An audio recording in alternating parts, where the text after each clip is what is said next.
The Ames family name carries a strong association with the town of Easton, Massachusetts. The family has been highly influential in the town since Oliver Ames moved to the area in the early 19th century. It was here that Oliver Ames established the Ames Shovel and Tool Company, which would grow to be the largest shovel business in the world by the end of the century. In addition to constructing numerous shops, houses, and other buildings for the family and their business, the Ameses also contributed significantly to public infrastructure in the town, funding the construction of a library, railroad station, and Easton's high school. These remaining symbols of the involvement of the Ames family have kept the name relevant in the local area. In the early 20th century, about 100 years after the first arrival of the Ames family in Easton, the world was marked by an unprecedented global conflict, the First World War. It is unsurprising, given the Ames family's penchant for public service and philanthropy, that many Ames participated directly in the war effort. In particular, two sets of brothers enlisted in the United States military. Oakes Ingalls Ames, born January 14, 1893, and Charles Edgar Ames, born May 3, 1895, were the sons of Oakes and Florence Ingalls Ames. Oakes Ingalls Ames enlisted as a private in the Massachusetts National Guard at the age of 23, being deployed to the U.S.-Mexico border, where he served less than a year before joining the war effort against Germany.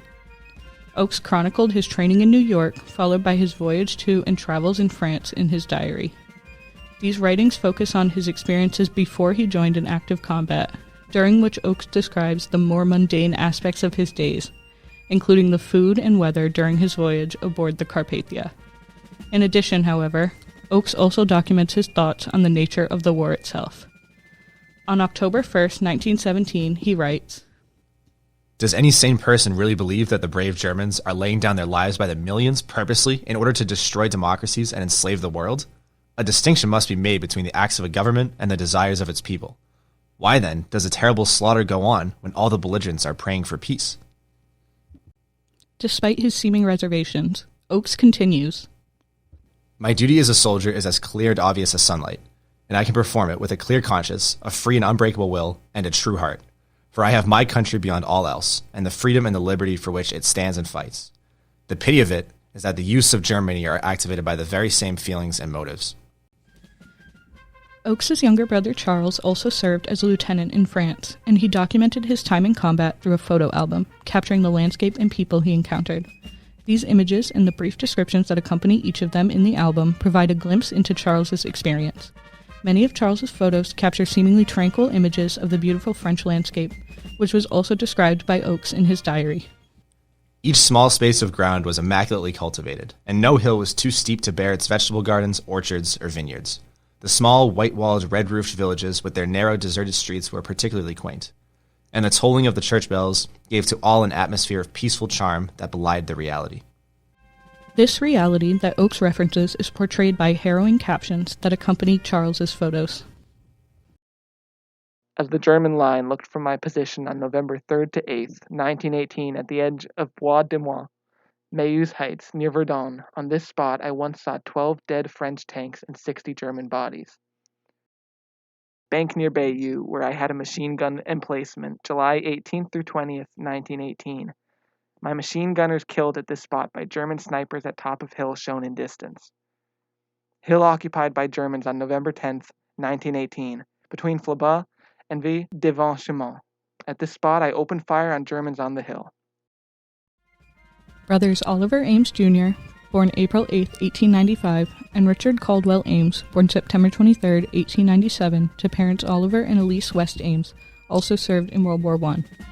Richard had initially enlisted as a private in the infantry, however soon he was given strategic intelligence responsibilities that could utilize his fluency in French. Oliver held the title Second Lieutenant Adjutant in the 1st Battalion of the 165th United States Infantry and served as Assistant Adjutant to Major William J. Donovan. Oliver was killed in action on July 29, 1918. He was posthumously awarded the Distinguished Service Cross, the second highest military decoration for military valor. The Ames family aided in the war effort beyond combat. Several members of the Ames family provided medical aid. Olivia Ames, older sister to Richard and Oliver, was a nurse at Fort Devens in Worcester County, Massachusetts, established in 1917 for training soldiers during World War I. It was here that Olivia ministered to many casualties of the Great Flu epidemic. Although not a member of the Ames family by blood, Dr. Richard H. Harte joined the Ames family when he married Maria Ames Harte. Dr. Harte was responsible for the organization of Base Hospital No. 10, the first Philadelphia unit to go to the front. His activities in Europe were documented in his letters to his wife, who then preserved these letters in a diary. On July 24, 1917, Dr. Harte writes that he and several other medical professionals, making up 2 operating teams, traveled to the front to the casualty clearing station. Dr. Harte describes that his role was to operate on the cases as they come in from the front, put the cases back in the tents or wards, and then put them on a train and send them back down to one of the many big base hospitals. Here, the teams were on duty for 16 hours each day, tending to the wounded soldiers. When one thinks of military service, the mind tends to think of an individual. However, the Ames Shovel and Tool Company was also integral to the war effort. Troops on the front lines required tools and supplies, particularly shovels, in order to construct trenches.